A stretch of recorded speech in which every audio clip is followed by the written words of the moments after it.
Magandang gabi po, Sir Gimbal. Ako nga pala si Carlo, taga Rizal. Isa po akong aswang hunter sa loob ng ilang taon.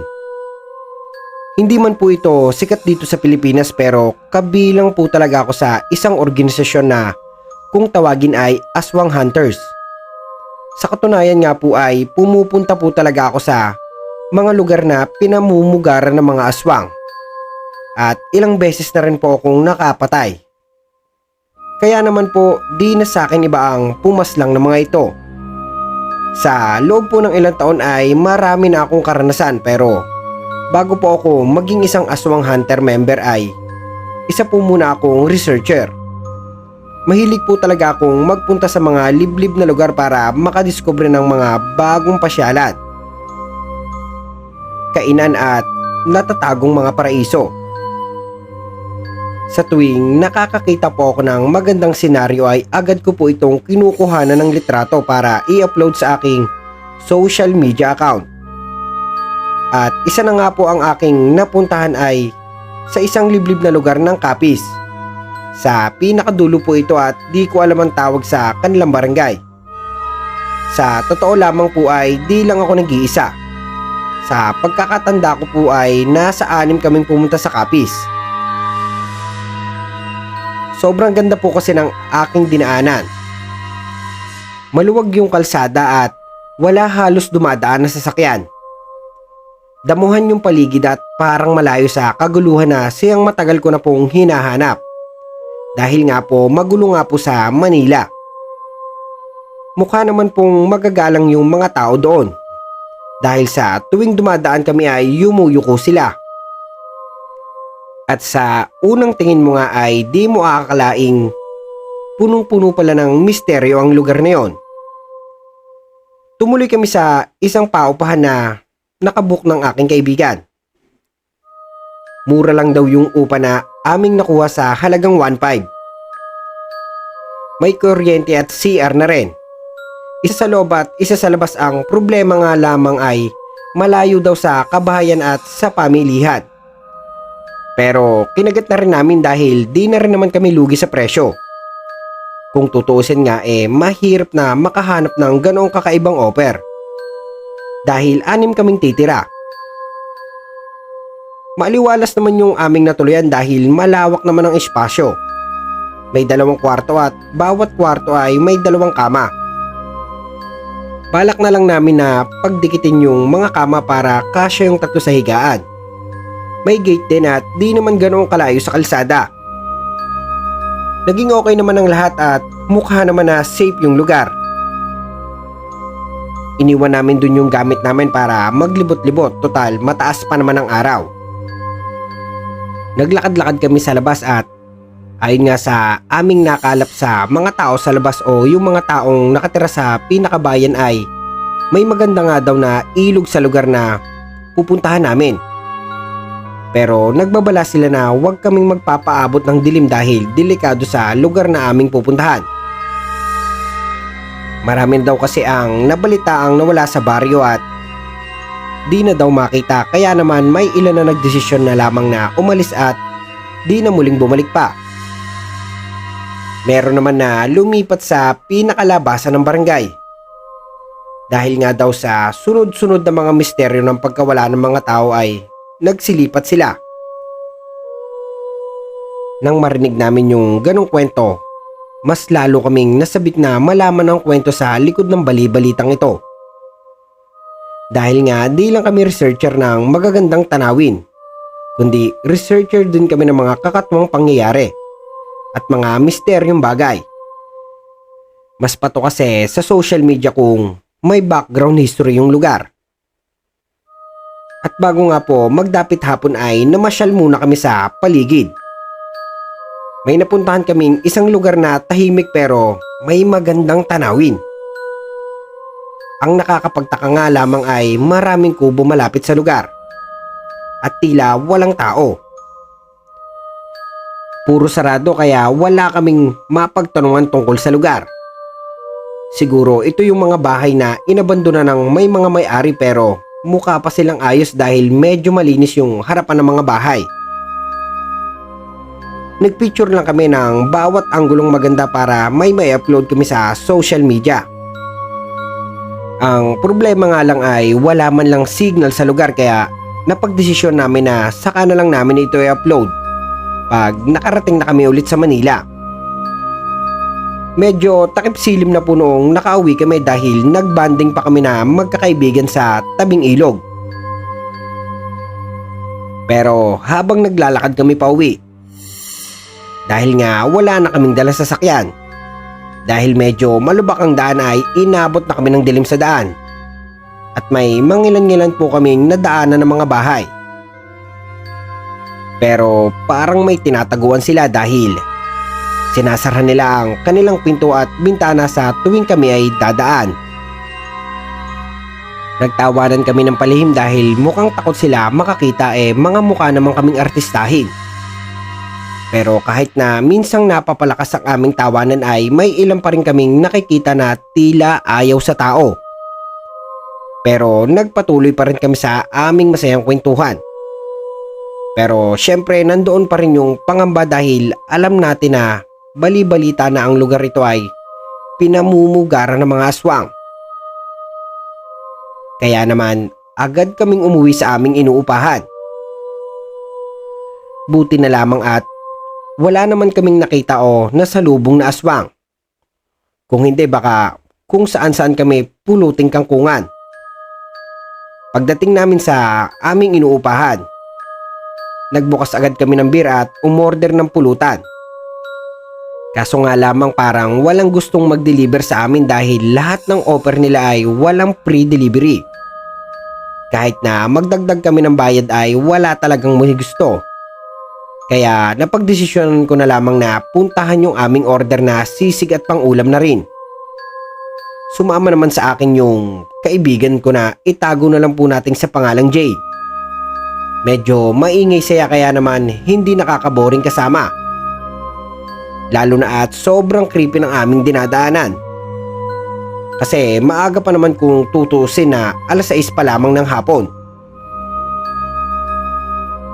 Pero mukhang nasa 9:00 na ang paligid dahil miski tahol ng aso ay wala kang maririnig. Dagdag pa yung mabatong daanan. Di naman kalayuan yung karinderya na napagbilhan namin. Siguro mga nasa 3 hanggang 4 na kilometro yung layo ng karinderya. Pagpasok nga namin ay mga nakatingin sila sa aming dalawa. Nakakailang tuloy pumasok sa loob, buti na lang at medyo makapalang mukha ni Jay dahil agad itong tumuloy upang umorder. Naghintay pa kami ng ilang minuto bago maluto at nagpadagdag na rin ako ng boy bawang na chicherya.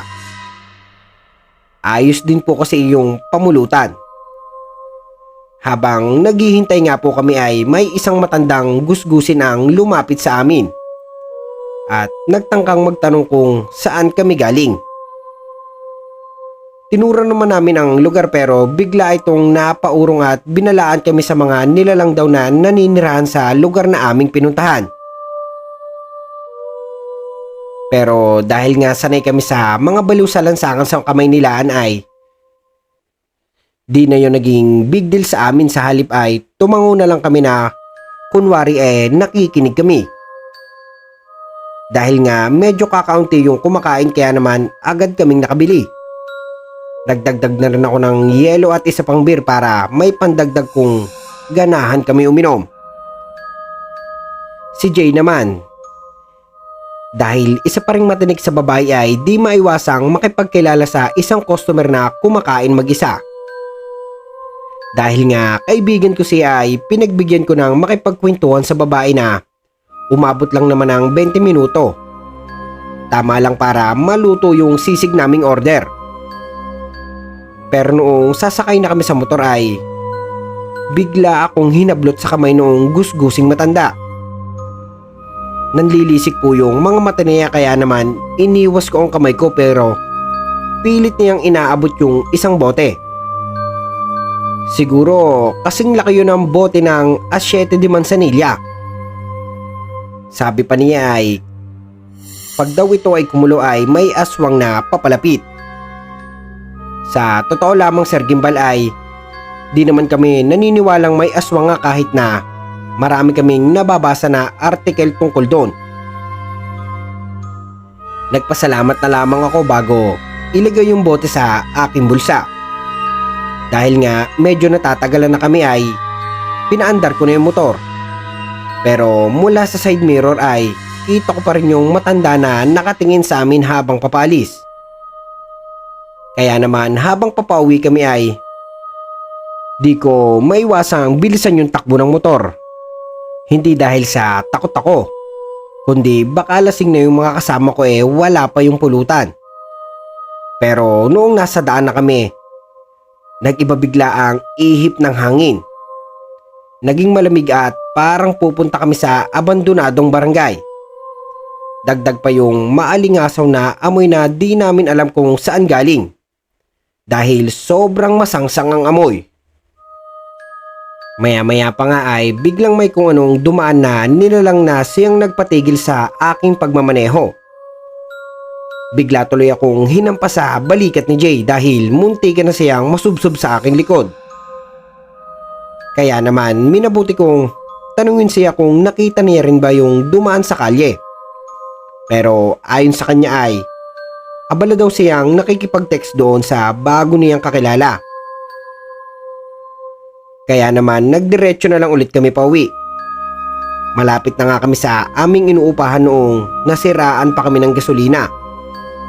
Pagka malas-malas nga naman dahil wala man lang gasolinahan na bukas o kaya ay malapit na bahay na pwede namin pagtanungan. Ang nakakainis pa nung buksan ko ang gasoline tank ay doon ko napagtanto na marami itong laman. Sigurado ako na makina naman ang pumalya dahil di ito sanay sa mahabang biyahe. Ang problema, di ako marunong mag-ayos ng sasakyan kahit si Jay ay di ko maaasahan dito. Kung meron man yung isa naming kasamahan na nasa bahay. Buti na nga lamang at wala nang signal sa lugar kaya naman nautusan ko si Jay na bitbitin yung dala naming pinamili para maitulak ko yung motor pauwi. Patigil-tigil kami sa kadahilan ng may kabigatan din yung motor na tinutulak-tulak ko. Pero mula sa kalayuan ay may natanaw akong lasing na palakad-lakad. Bitbit yung alak. Hihingi sana ako ng tulong pero baka lalo pa itong makapurwisyo dahil pasuray-suray na maglakad. Hanggang sa lumampas ito sa amin kaya naman pinagpatuloy ko na rin ang pagtutulak. Minsanan kaming nagsasalitan ni Jay hanggang sa may marinig kaming napakalakas na sigaw mula sa may talahiban. Kalahating metro mula sa aming kinaroroonan. Nagkatinginan kaming dalawa ni Jay at parang iisa yung takbo ng aming isip noong gabing iyon.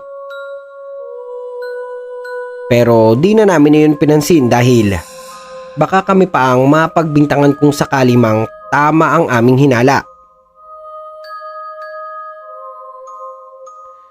Bagnas pawis kaming nakarating at ipinarado ko yung motor sa bandang likod ng bahay at naunang makapasok si Jay. Nang maiparado ko, di ko maiwasang di makatingin sa side mirror at may napansin akong babaeng nakatayo. Di ko sigurado kung babae nga siya dahil medyo madilim at tanging kunting liwanag lamang ng buwan yung tanging nagpapaliwanag sa paligid. Mahaba yung buhok nito. Hanggang sa may baba ng balikat pero buhaghag ito. Naisip ko tuloy na baka di naman ganong kadelikado ang lugar dahil may tao pa rin sa labas ng ganong oras. Sa bagay, maaga pa naman kaya di na ako nag-isip pa ng malala. Pagpasok ko nga ay nadatnan ko yung mga kasama ko na nakaupo sa sahig. Sinasali na nila pati yung pulutan namin. Buti nga at kahit medyo natagalan kami ay di pa rin natutunaw yung yelo. Pero mukhang ako yata ang matutunaw dahil mula sa bukas na bintana ay napansin ko na di umaalis yung tao sa may kalsada di kalayuan sa gate. Pinakatitigan ko ito ng mabuti baka kasi isa lamang itong plastic na naiwan sa poste o di kaya ay anino lamang ng punding ilaw. Pero bigla itong gumalaw at nawala ng bigla sa aking paningin. Bigla akong kinabahan pero di ako nagpahalata sa mga kasama ko at baka ako'y tawanan lamang nila. Sinarhan ko na lamang lahat ng mga bintana at pinto. Nang di nila nalalaman baka kasi sabihan nila ako na praning. Nakiupo na lang din ako sa kanila at habang tumatagal ay napapasarap yung aming mga kwentuhan at inuman. Di ko na nga namalaya na nakatulog na pala ako sa salas. Nagising na lamang ako sa malamig na hangin. Nagtaka tuloy ako nang makita ko ang isang bintana na nakabukas. Nasa pagkakatanda ko kasi ay isinara ko yun. Pero naisip ko na baka nabuksan lang ng hangin kaya di ko na lang pinansin. Tulog na rin yung 5 kong kasama kung saang-saang parte ng sala. At nang tignan ko yung orasan ay mag-aalauna na pala ng madaling araw. Dahil nga po malakas po yung tama ng alak ay hinayaan ko lang muna ang aming mga gamit na nakakalat sa mesa. At nung nakaramdam ako ng ihi at tawag ng kalikasan ay agad akong nagtungo sa banyo. Ang problema, walang tubig sa loob kaya naman napilitan akong magtungo sa isa pa naming restroom. Kaso nasa labas. Dahil nga sumasakit na ang tiyan ko ay agad akong nagpunta sa banyo sa labas. Malapit lang naman ito sa kusina at may poso sa likod. Dala-dala ko yung cellphone ko syempre.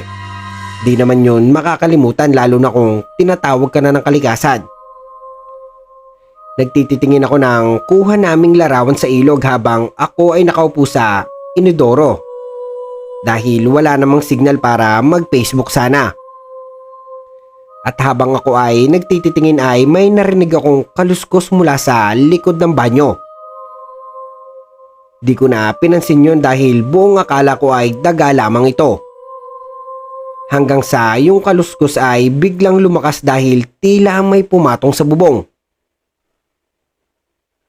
Kinabahan po ako pero pinasok ko lang sa isipan ko na baka pusa yung tumalon para habulin yung daga. Nag-flashlight ako sa taas upang alamin kung pusa nga lamang ito. Pero wala naman akong nakita kaya hinayaan ko na lamang. Buti na nga lamang at nakatapos na ako. Kaya agad akong bumalik sa aming bahay. Pero di pa ako nakakalabas nang biglang sumigaw si Dindo. Isa naming kasama, di niya tunay na pangalan. Halos mapalundag ako dahil sa lakas ng sigaw ni Dindo. At pagbalik ko nga ay gising na rin yung mga kasama ko. Nakita ko si Dindo na halos mamilipit sa sakit. Meron siyang malaking kalmot sa binti na umabot hanggang sa kaniyang alak-alakan. Halos matanggal ang kalasingan namin nang sabihin niya na may bigla daw humila sa kanya palabas ng bintana. Mabuti na lamang daw at nagising siya at nakasigaw. Dahil nga sa lakas ng sigaw niya ay nagising yung mga kasama namin na pinagpapasalamat niya. Dahil kung hindi ay baka daw ay natangay na siya ng di niya kilalang nilalang. Di naman niya sinabi kung anong klase yung nilalang. Basta ayon sa kanya ay muntikan na siyang hilahin ito palabas. Kaso di naman siya pinaniwalaan dahil baka pusa lamang daw ito na gustong kalmutin yung taba ni Dindo. Medyo may katabaan kasi siya kaya naging katatawanan lamang yung kwento niya kahit ako ay di naniniwalang pusa lamang ito. Pero si Dindo, halos manginig siya sa takot dahil sa nangyari sa kanya. Kinuha ko na lamang yung mga first aid sa bag ko kung saan ay nilagay ko din yung boteng binigay sa akin nung matandang gusgusin. Nakakapagtaka nga lang dahil medyo mainit ito at parang may nula sa ibabaw. Napaisip tuloy ako kung tama nga ba talaga yung sinabi ng matanda kanina. Dahil habang nililinis ko yung mga sugat at doon naming dalawa napagtanto na di yun basta kalmot ng pusa. Dahil malalim at 2 galos lamang ito na may malayong agwat. Malayong malayo sa itsura ng kuko ng pusa. Nakitingin-tingin na rin yung mga kasamahan namin at yung tawa nila kanina ay napalitan ng malaking katanungan sa kanilang isipan. Pinagpatuloy ko lamang yung paglilinis baka kasi may rabi siya kung sakali na pusa lamang ito. Diligyan ko palibot ng gasa at tela kaya naman medyo nahihirapan siya tumayo. Dahil nga mag-aalas 2 na din naman ng umaga ay di na ako nakatulog. Lumipat lang ako doon sa kama para kung sakali mang makatulog ako ay dire-diretso na. Malapit yung aking higaan sa may kalsada at katapat nito yung bintana. Sarado naman ito pero may kaunting siwang dahil nga gawa lamang sa sawali yung sara ng bintana. Nagse-cellphone lang ako tapos yung dalawa kong katabi. Si Jay at si Dindo ay nasa katabi ko lamang. Nagse-cellphone din sila. Siguro mga 3 na nung umaga nung nakatulog na ulit yung dalawa. Pinatay ko na yung ilaw dahil mukhang tulog na yung mga kasama ko sa kabilang kwarto, malapit sa kusina. Napikit-pikit na yung mga mata ko nang makakita ako ng anino na parang dumaan sa may bintana. Parang pabalik-balik ito at tila may hinahanap. Di ko naman na binuksan yung ilaw dahil may cellphone naman ako sa tabi. Saka mas madaling makita kung sino yung nasa labas kapag walang ilaw sa loob ng bahay. Maya-maya pa at may narinig akong mahinang kaluskos sa dingding na sinabayan pa ng tunog na tila may kinukutkot sa dingding. Parang matatalas na kuko ang tunog kaya naman di ko magawang ipikit yung aking mga mata.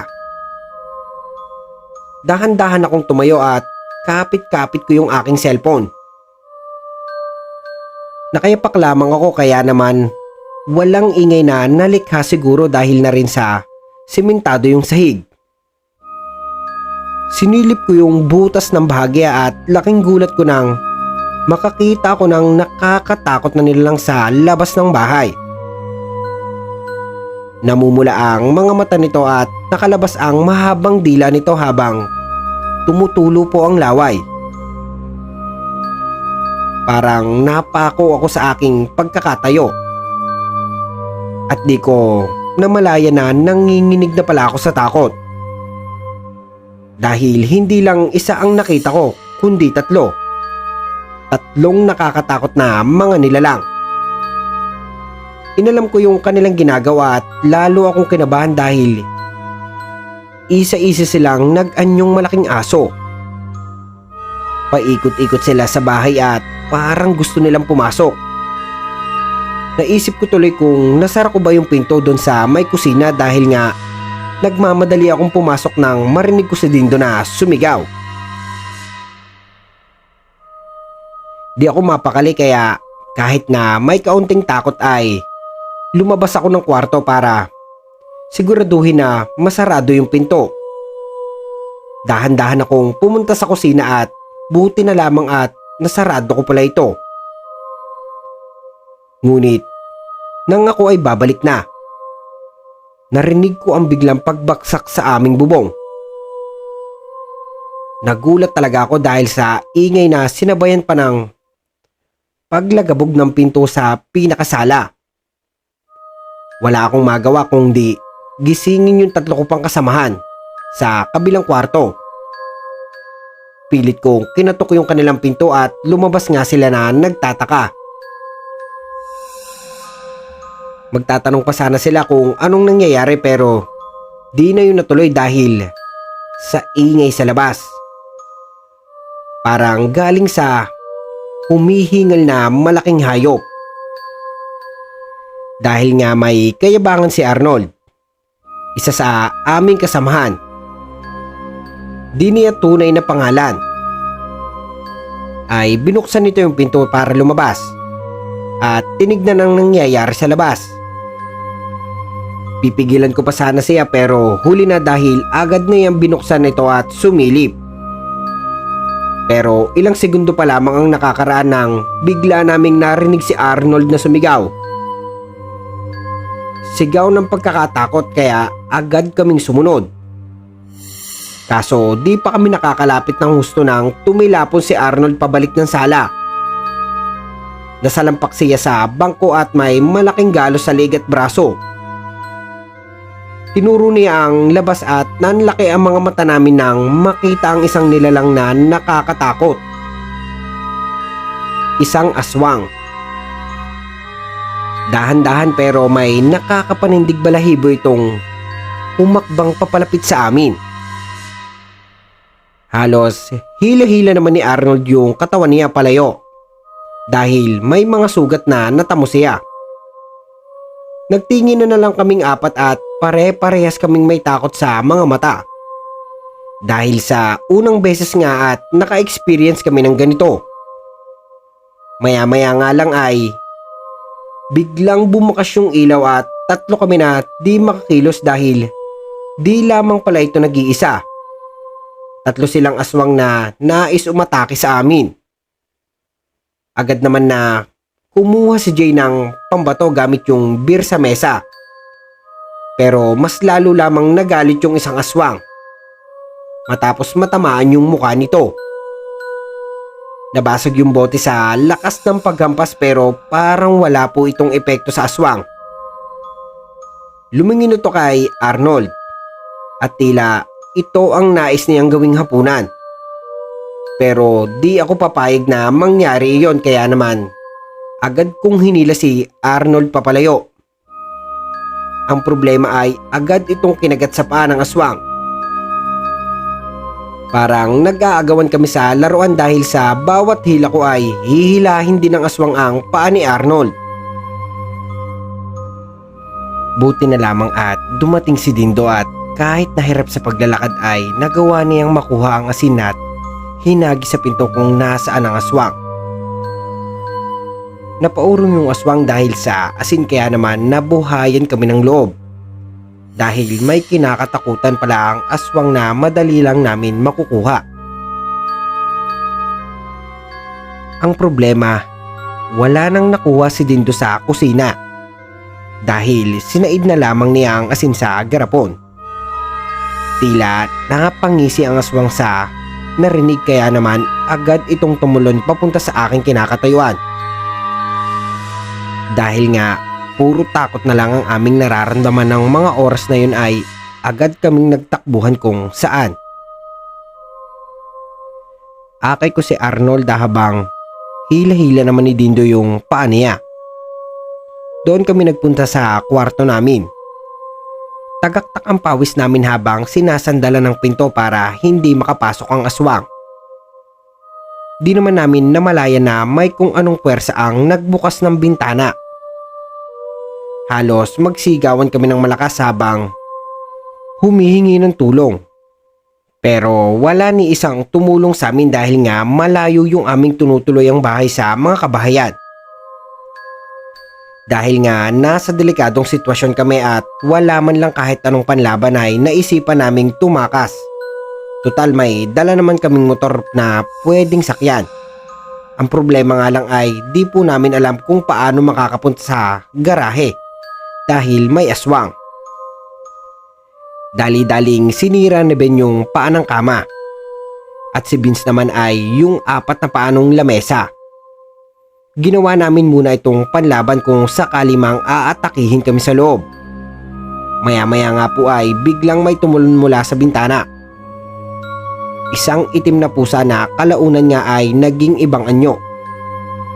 Para itong sigbin kong tawagin kaya naman agad naming hinambalos ng 2x2 na kahoy sa muka. Sa bawat lapit nito ay isa-isa kaming humahampas. Mabuti na nga lamang at 6 kami. Kahit 2 sa amin ang hindi makatayo ng ayos dahil sa sugat. Dahil nga medyo may kalakihan ang katawan nung 2 pa namin kasama na sina Marco at Leo. Di rin po nila tunay na mga pangalan. Ay sila ang nauna sa paghambalo sa aswang. Pero mukhang di yata namin mapapatay ito sa pamamagitan ng ganung bagay. Kaya naman, habang abala sa paglaban ay nagtungo ako sa kusina upang maghanap ng pwedeng pangkontra. Sa aking paghahanap ay nakakita ako ng mga bawang na medyo may kalumaan na siguro. Naiwan iyon ng mga dating umupa sa bahay. Nang mahagis ko nga po yung mga bawang ay nag-atrasan yung mga aswang. Kumuha din po ako ng ilang asina na iwan sa garapon. Kahit kaunti lang ito ay pwede na para makagawa kami ng paraan na para makaalis sa bahay na yon. Patras kaming lumakad baka kasi di namin makita ang susunod nilang hakbang kapag nakatalikod kami. At nang malapit na kami sa sala ay nagtakbuhan na kami papuntang garahe. Dala-dala namin yung mga aming mga cellphone. Problema ay yung mga gamit namin ay naiwan sa kani-kaniyang mga kwarto. Ang mahalaga lang naman ay makaalis kami at makahingi ng tulong sa pinakalabasan ng barangay. Sabay-sabay kami na sumakay sa motor. Pero ang problema ay di nga pala gumagana yung makina ng motor ko. Kaya naman napilitan kaming tig-tatlo sa motor. Pinapaandar ko na yung motor ni Dindo pero parang di kami pinapalis ng mga aswang na yon. Dahil mula sa bubong ay lumundag ito muli sa harapan namin. Kahit anong start ko ng motor ay parang may kung anong puwersa na pumipigil sa amin. Sir Gimbal, hindi na po talaga namin alam kung ano ang gagawin ng mga oras na yon. Dahil kahit sino naman siguro ang nasa ganoong sitwasyon ay di na makakakibu sa takot. At nagbabaan po kami sa motor. At naghanap ng pwedeng panlaban dahil kung hindi namin gagawin yun ay maaring di na kami makaalis ng buhay sa baryong ito. Tagaktak po ang aming mga pawis dahil sa magkakahalong emosyon. Paikot kaming anim habang hawak-hawak ang kani-kaniyang pamalo. Alam kong nanginginig na sila sa takot. Dahil nakakatakot naman talaga ang makaharap ang mga nilalang na ito na sa pelikula mo lang makikita. Sobrang pangit nila. Yung kanilang balat na ay parang tuyo pero may mga makakapal na balahibo. Mukha silang pinagsamang aso at baboy. Mahaba din yung mga ngipin nila at maiitim yung gilagid. Para silang naglalaway na asong ulol sa kalye pero mas malala itong nasa harapan namin. Halos magdikit-dikit na yung mga likod namin para lang mabuo ang puwersa namin. Tatlong aswang na nag-aabang sa aming katawan. Lalo kasi silang nasasabik sa dugo ni Arnold na umaagos sa kaniyang paa. Kunti lang naman ito pero mukhang ang laki ng epekto sa mga aswang. Maya-maya nga ay bigla na lang lumundag yung isang aswang papunta kay Arnold na kaniyang ikinagulat. Halos masalampak siya sa lupa dahil sa bigat ng aswang. Kaya naman nagkagulo kami at di alam kung ano ang uunahin. Ang iligtas ang sarili o labanan ng mga aswang. Di pa nga kami nakaka-recover ay bigla na lang sumunggab yung isa pang aswang sa amin ni Dindo. At sa lakas nga nito ay napahiga rin kami sa lupa. Ganun din ang nangyari sa isa pa naming kasama nang atakihin siya ng isa pang aswang. Sa mga oras na yun ay pakiramdam namin ay wala na kaming pag-asang mabuhay pa. Dahil wala naman kaming alam kung paano pumatay. Maliban na lang sa pagsipa, suntok at pag-iwas sa mga kagat nito. Halos puro sugat kami dahil sa talas ng kuko ng mga aswang. Wala na akong alam kung ano ang nangyayari sa aking mga kasamahan.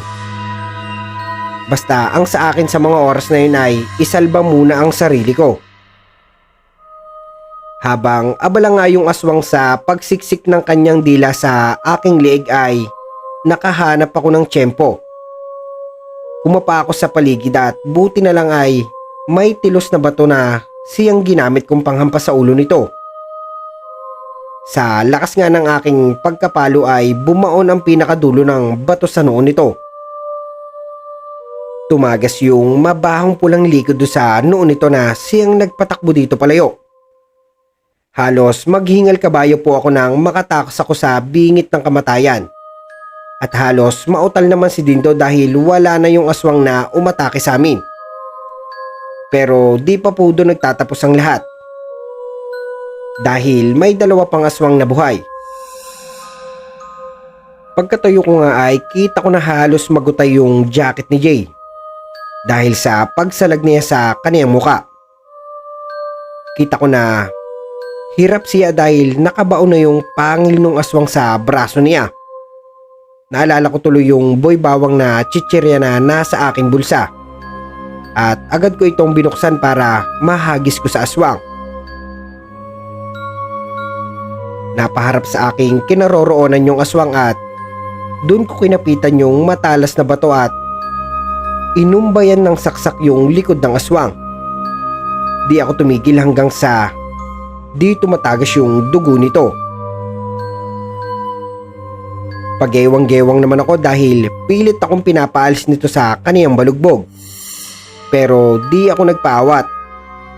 Hanggang sa tumulong na rin si Dindo para mapatay namin yung aswang. Gamit yung may pako na 2x2 ay inumdayan ko ng hampas yung ulo nito na siyang nagpahina sa nilalang na yun.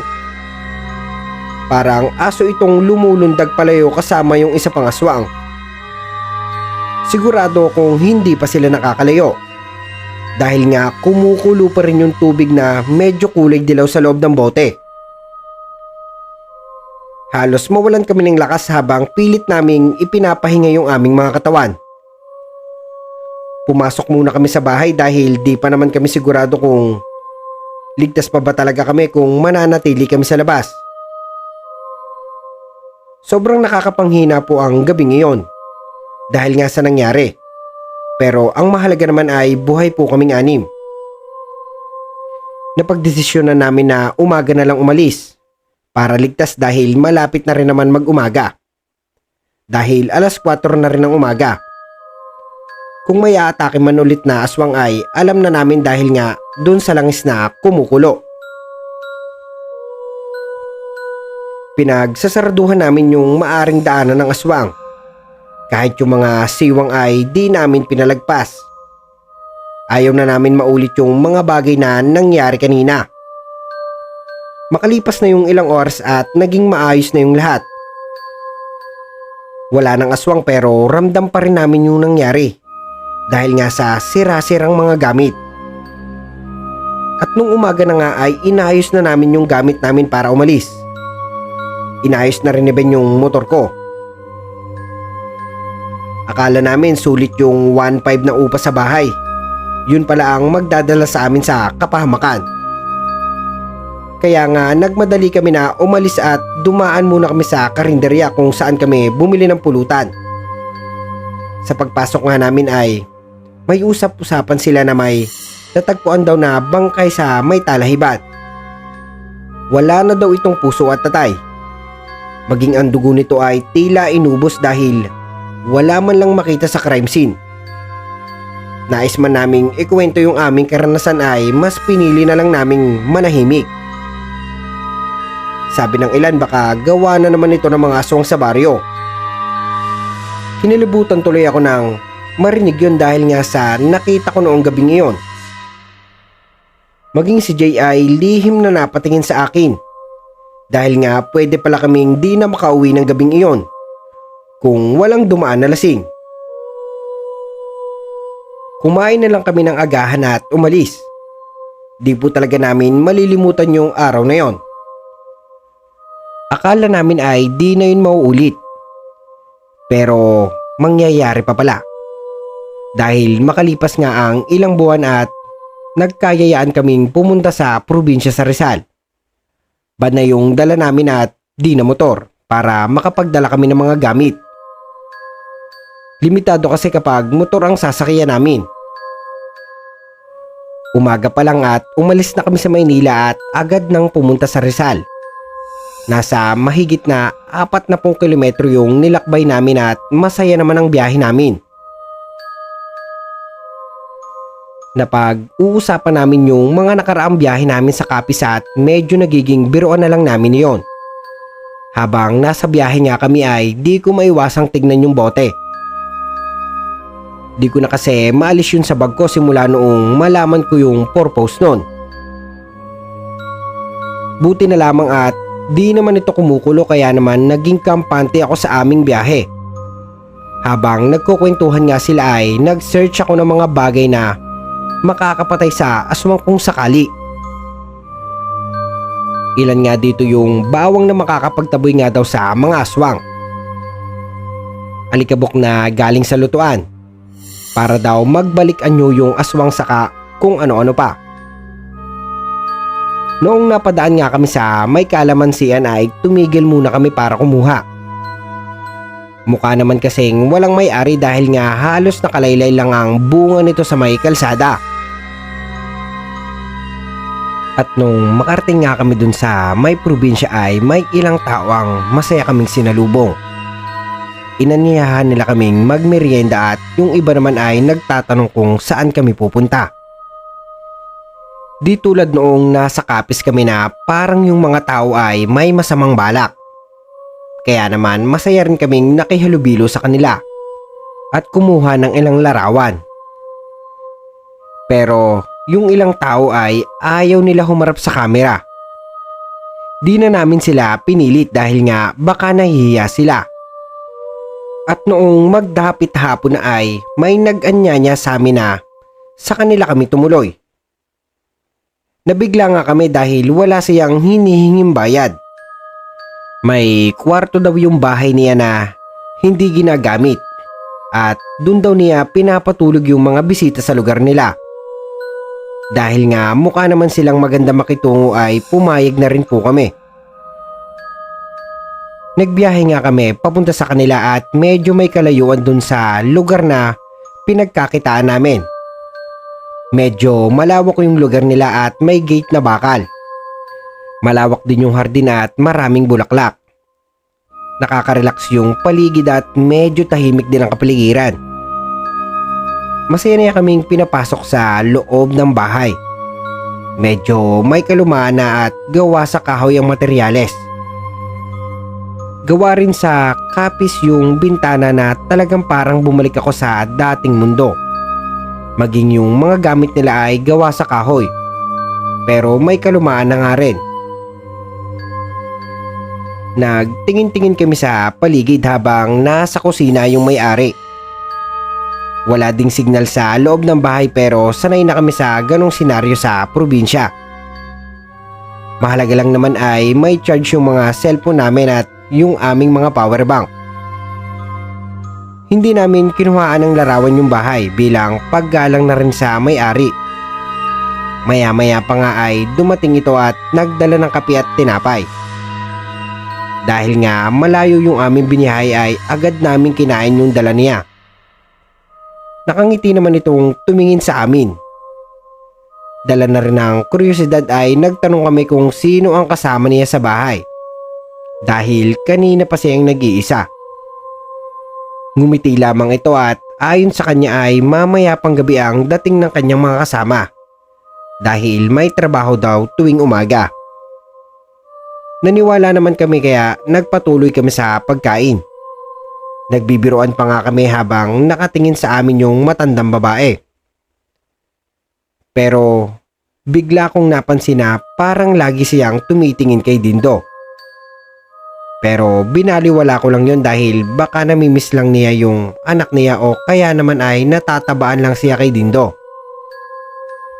Matapos namin magmerienda ay itinuro niya sa amin yung aming tutulugan. Bale, nasa second floor yung mga kwarto at 4 daw yung available doon na walang natutulog. Tapos yung 2 pang kwarto ay para daw sa kaniyang mga anak. Medyo nasa pinakadulo yung napili naming kwarto ni na Jay at Dindo. Tapos sila Ben, Vince at Arnold naman ay sa may tapat nung isa pang kwarto. Sabi nung matanda yung mga gamit daw namin ay ilagay namin sa kabilang kwarto para daw hindi sagabal. Gusto pa nga niya na buhatin ito papunta doon pero hindi na kami pumayag kasi andun yung mahalaga naming gamit. Sumang-ayon naman yung matanda kahit na medyo may sama siya ng loob dahil bigla na lang nag-iba ang kanyang aura. Agad na nga naming inayos yung mga gamit namin nung umalis na yung matandang babae. Dahil may ayusin lamang daw ito sa kusina. Dahil nga kami-kami na lamang yung nasa taas ay pinuntahan namin yung mga kwarto. Maaliwalas naman at may double deck at isang bed saktong-sakto sa aming tatlo. Sigurado ako na ganun din ang higaan ng aking mga kasama. Dumungaw ako sa bintana at nakita ko yung matanda na nasa likod bahay, magsisiga ng basura. Sa hindi naman kalayuan ay may natanaw po akong babae na parang may minamasdan sa loob. Mukha siyang barumbado dahil sa kaniyang suot pero di ko na pinansin yung mukha niya dahil nakasombrero. Tumaan lang siya sa may gate at parang nagtitigan sila nung matanda bago umalis. Sinundan pa nga ito ng matanda sa may gate at sinigurado na nakalak yung gate bago umalis ng dahan-dahan. Parang bigla akong kinabahan sa tinura ng babae dahil noong nasa malayo na ito ay parang may tinawagan ito sa cellphone. Naisip ko tuloy na baka di aswang yung kalaban namin kundi magnanakaw. Kaya naman po sinigurado kong nasa bag ko lahat ng kailangan kong maging yung balisong na nakatago sa secret compartment ng aking bag. Natatawa nga po ako sa sarili ko dahil may mga butil ng bawang, kalamansi at isang bote ng agbo bendita na hiningi ko pa sa simbahan. Yung dalawa ko namang kasama ay nagliligpit din ng kanilang mga gamit. Maging sila rin pala ay may dalang pamatay sa aswang dahil na-trauma na rin sila sa nangyari sa amin sa Capiz. Kaya nga po nung kinagabihan ay muli kaming tinawag ng matanda para maghapunan na daw. Naganda siya ng nilagang baboy, mainit na kanin at panghimagas. Naalala ko tuloy yung aking lola na madalas maghanda ng pagkain. Nakisalo na rin siya sa amin pero kaunti lang ang kinain niya kahit pilitin namin. Maya-maya na lang daw siya kakain pag dating ng kaniyang mga kasamahan sa bahay. Dahil doon ay nagpatuloy kami sa pagkain. Sobrang busog kami dahil sa sarap ng aming kain nung gabi ngayon. Ayaw pa sana namin matulog kasi nga nais naming magpakilala sa mga anak ng matanda pero ayon sa matanda nga ay bandang 10:00 pa daw yung mga anak niya kadalasang umuuwi. Dahil mahirap ang sasakyan papasok sa lugar nila. Gigisingin na lang daw niya kami pag dumating na yung mga anak niya. Kaya naman maaga pa noong kami ay nakatulog. Masarap din kasi magpahinga lalo na at malamig yung gabi at sobrang tahimik. Siguro mga 8:00 pa lang noon ng gabi noong lumalim yung tulog namin. Pero mga bandang 10:00 ng gabi noong nakarinig ako ng may yapak sa labas ng kwarto. Nagising kasi ako sa biglaan tahol ng mga aso sa kalsada. Medyo may kabigatan yung mga yabag na yun at dahil nga may kaunting liwanag dun sa labas ay kita ko po yung mga anino. Naisip ko na baka dumating na yung mga anak ng matanda. Kaya naman naghintay ako na kumatok yung matanda sa aming pinto. Sandali pa nga at may narinig akong pagaspas mula sa taas ng bubong. Dahil nga luma na yung yero ay maririnig yung yupi nito na para bang may yumayapak sa bubungan. Medyo kinabahan ako kaya naman agad kong tinignan yung bote sa bag ko at laking gulat ko dahil halos bumula na ito dahil kulong-kulo. Di po ako mapakali ng mga oras na yun, Sir Gimbal. Kaya naman agad kong ginising yung dalawa na mahimbing na natutulog. Buti nga at agad silang nagising at naghanda ng sarili. Maya-maya nga ay mas lalong naging mabigat yung mga hakbang sa labas ng kwarto. Tahimik kaming naglakad patungo sa pinto at may napansin kaming mga paa sa labas ng pinto pero di yun ordinaryong mga paa. Medyo may kalakihan nito at mabalahibo na agad namang umalis. Naalala ko tuloy yung babae kanina at napuno naman ako ng pag-aalala sa matanda dahil sa babae ito natutulog. Kaya sinabihan ko si Dinto at Jay na manatili sa loob dahil gigisingin ko yung mga kasama ko sa kabilang kwarto. Dahan-dahan kong binuksan yung pinto at parang tatalsik yung kaluluwa ko dahil dumungaw bigla si Ben at yung dalawa pa naming kasama. Nagising din pala sila sa mga yabag. Akala nga daw nila ay yun yung mga anak ni Manang kaya nais din daw nila kami gisingin. Agad ko po silang hinila papasok sa loob ng kwarto at nilak yun bago ko sabihin ang aking mga nasaksihan. Napanganga na lamang sila dahil sa aking mga sinabi. Magkakasama nga naming narinig yung biglang pagkalampag ng bubungan. Kaya kinuha ko yung backpack ko at sinuot yun dahil andun lahat ng mga kailangan ko. Gumaya na rin sa akin si Dindo at si Jay. Pero yung tatlo ay naiwan yung bag nila sa kwarto nila. Maya-maya nga ay biglang may nagsalita sa labas ng pinto. Boses ito ng matanda. Ang nakakapagtaka nga lamang ay parang may mali sa kanya dahil yung mahinahon na boses niya ay napalitan ng boses na parang nanggagaling sa ilalim ng lupa. Nagkatinginan kaming anim at pare-parehas na nag-iisip. Nasa peligro na naman ang aming buhay. Agad akong tumingin sa bote at patuloy po itong kumukulo sa gimbal. Nagsuot kami ng kwintas na gawa sa bawang na kung tawagin ay bawang Tagalog. Yung maliit pero maamoy po. Pagtapos nun ay patuloy yung pagkatok ng matanda. Kaya naman dumapa ako at sumilip sa siwang ng pinto. At nanlaki halos yung mga mata ko dahil may kung anong malagkit na likidong tumutulong mula sa itaas. Pareha sa laway ng aswang na aking nakita sa kapis. Dumukot ako ng asin sa bulsa ko at bahagya akong tinapon yun sa labas. Agad naman na napaurong yung matanda at pakiramdam ko na napuno siya dahil yung mga katok niya ay palakas ng palakas.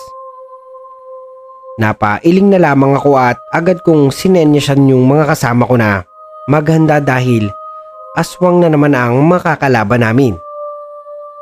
Mas lalo namang nagtahulan yung mga aso, kasabay pa ng pag-alulong nito mula sa kadiliman ng gabi. Bitbit ang pwedeng panglaban ay agad namin binuksan yung pinto para harapin yung matanda. At laking gulat nga niya dahil may suot kaming mga bawang. Napaurong siya saglit at pilit na nilalabanan yung sarili niya na huwag matakot. Pero kitang-kita ko sa mga mata niya na baligtad ang aming imahay kaya naman buo ang loob ko na aswang nga ito. Sa tuwing lumalapit kami ay humahakbang siya papalayo hanggang sa mabilis siyang tumakbo pababa sa hagdanan. Para siyang pusa na nagpadaos-dos kaya naman talagang nakakapagtaka. Parang imposible ang ganong kilo sa ganong edad. Sinundan namin ito matapos makuha nila Ben yung gamit nila sa kwarto. May dala rin pala silang mga patalim. Mukha nga kaming mga nasa pelikula dahil sa aming mga ayos. Pero noong makababa kami ay laking gulat namin dahil di lang pala yung matanda yung nasa may sala. Isang grupo po ng aswang sa gimbal. Para silang naghihintay ng kanilang kakaining hapunan. Ang mas nakakatakot pa doon ay kung saan-saan nagmumula yung mga nakaitim na mga lalaki at babae. Mga galing sa kusina, sa kabila ng pinto at yung iba ay galing mismo sa itaas po ng bahay. Pinalilibutan kami ng mga taong nakakatakot. Pero hindi iyon naging hadlang para hindi kami maging handa. Pagkababa namin ng hagdanan ay halos mag-iba yung tingin nila sa amin. Yung mga mata nila ay naging purong itim.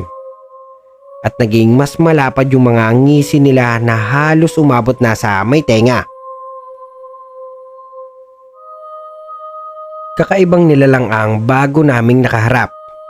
Kaya naman mas nagdoble ingat kami dahil ayaw na talaga namin na umabot sa punto na halos mahihina lang kami sa takot.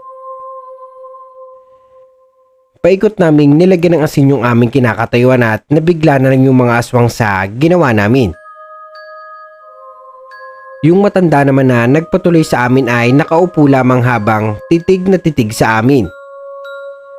Maya-maya nga ay bigla na lang nagsiluhod yung mga taong nakaitim sa sahig at mga ilang segundo pa at nagbago yung kanilang mga anyo.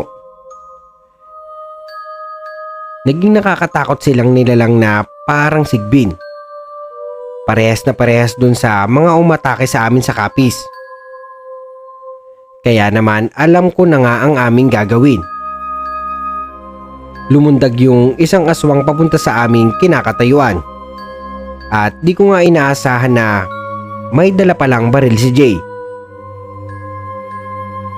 Agad niyang pinaputukan ng tiyan nito na agad nitong ikisinalampak sa sahig.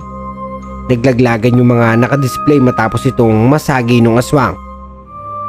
Dagundong naman sa paligid yung lakas ng tunog ng baril. Dahil doon nagalit yung ibang aswang at agad silang sumugod papunta sa amin pero di sila agad makalapit dahil sa bawang na nasa liig namin at yung asin na nasa paligid. Pinagbabaril naman ni Jay yung mga aswang na mas malapit at tila napapaso sila dahil yung mga bala ng baril ay kanyang ibinabad sa agwa bendita. Kita ko naman yung galit sa mga mata ng mga nilalang na yon. Dahil di nila akalain na mali sila ng nabiktimang bisita. Dahil nga doon ay nagbago muli sila ng anyo. Nagkaroon sila ng mga pakpak na gaya ng paniki at doon si Jay nahirapan dahil sinasalag lang ng mga ito yung bala sa pamamagitan ng pakpak. Para naman makatulong kami ay kumuha kami ng mga butil ng bawang at pinagbabato yung mga nilalang na may pakpak. Gamit naman po ang mga kalamansi ay di sila makaubra sa amin. Pero di namin namalayan na biglang may lumipad at tinangay si Jay. At nahulog yung baril sa sahig. Halos umaray siya sa sakit dahil sa pagkakabaon ng kuko nito sa kaniyang balikat. Tinapunan ko siya ng patalim at yun ang ginamit niya upang mabitawan siya ng aswang.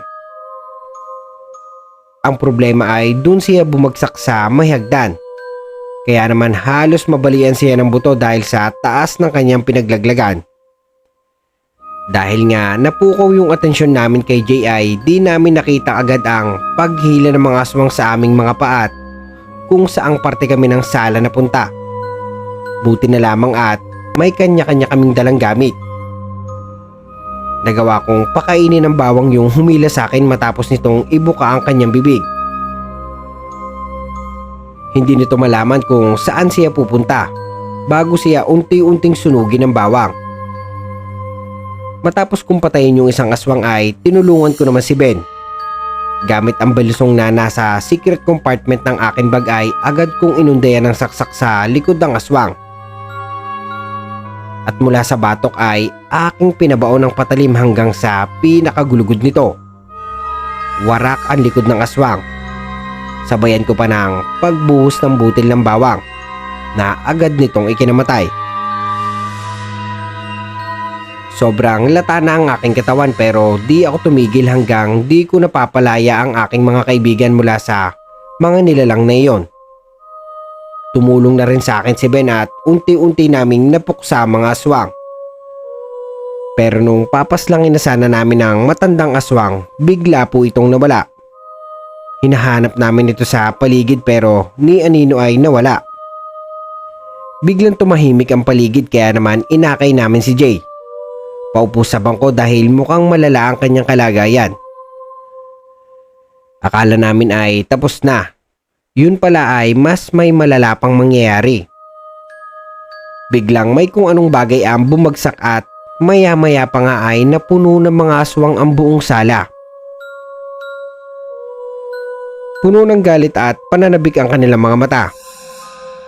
Parang nais nila kaming dumugi ng harap-harapan. Ang kanilang mga bunganga ay puno ng matatalim na mga ngipin at para silang mga zombie kung tumayo. May nakapatong sa mesa, sa bangko, meron din sa sahig at yung iba ay nasa ibabaw ng bintana. Parang hindi bababa sa 50 ang aswang na nasa loob ng bahay.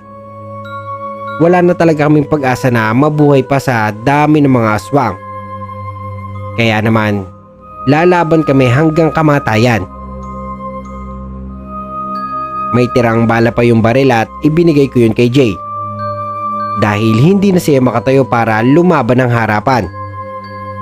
Tapos kaming 5 naman ay agad tumayo para harapin ang mga hayop na mga nilalang na iyon. Titig na titig sila sa amin at dahan-dahang lumalakad papalapit. Para bang pinaglalaroan nila kami ng mga oras na yon. Pero di namin nakalain na sa di inaasahang pangyayari ay may biglang kung anong bagay na umati sa katawan ng mga aswang na nasa bintana. Maya-maya ay nagsunod-sunod ang pagkamatay ng mga aswang. Kaya naman ginamit naming daan yun para makapas lang din. Walang awa naming pinagsasaksak ang mga iyon. Habang pinagbababaril naman ni Jay ang mga lumalapit sa kanya. Halos mapuno ng masangsang na amoy yung buong bahay. Dahil sa mga dugo na galing sa mga aswang. Maya-maya nga ay may nagdatingan pang mga tao na nakaitim. Buong akala namin ay aswang pa rin ang mga ito. Yun pala ay kasamahan sila nung babaeng nakita ko sa labas ng bahay noong hapong iyon. Kita ko kung paano nihaklitin ng buntot ng pagi ang liig ng matandang aswang bago ito tuluyan naging abo. Sobrang namangha ako sa kanya dahil ang galing niya pumatay ng mga aswang. Wala pa nga pong ilang minuto at halos wala nang natira pa sa loob ng bahay. Matapos ang gabing iyon sa pagitan ng mga aswang ay halos mawala na kami ng lakas dahil nga sa pagod. Agad naman kaming binalaan ng babae na wag nang babalik sa lugar kung ayaw naming maging hapunan ng mga aswang. At bago po sila umalis ay nagpakilala sila na matagal nang sumusubaybay sa pamilya na aming tinuluyan. Marami daw kasing bisita sa lugar nila na hindi na nakauwi kaya naman naging malimit ang mga taong dumayo sa kanilang bayan. Nagpasalamat na lang kami sa kanila dahil kung hindi sila dumating, sigurado kami na di na rin kami makakabalik sa aming mga bahay. Matapos ang gabing iyon ay umalis na rin kami ng Rizal. Latang-lata ang aming mga katawan. Dahil nga sa nangyari pero mahalaga naman ay buhay at magkakasama pa rin kaming umuwi. Wala na kaming dinaan ng bahay pa dahil baka aswang na naman ang aming matuluyan. Dumiretso na kami pauwi at tahimik kami nagbiyahe. Simula noon Sir Gimbal ay di na kami nag-out of town para mag-research ng mga magagandang lugar. Dahil may isa na po akong gustong gawin. Iyon ay ang maghanap ng aswang para ubusin sila. Sa ngayon po ay nag-e-ensayo na kami pumatay ng mga nilalang na yon. Kaya kung sino man sa inyo ang mahilig magpunta sa mga probinsya, mag-ingat kayo para di kayo matulad sa amin. Hanggang dito na lang po ang aking kwento. At kung maka-experience man po kayo ng pareha sa aming karanasan ay tumawag lang po kayo sa aming grupo na kung tawagin ay Aswang Hunter. At dito na po nagtatapos ang ating kwento. Ngunit bago ko po tapusin ang video ay nais ko pong mag-comment kayo. At bawat comment nyo po ay aking pupusuan. At sa mga gusto pong magpa-shoutout ay mag-comment lang din po kayo. At sa susunod na video po ay isa-shoutout ko po kayo. At kung bago pa lamang kayo sa akin channel ay mag-subscribe na kayo.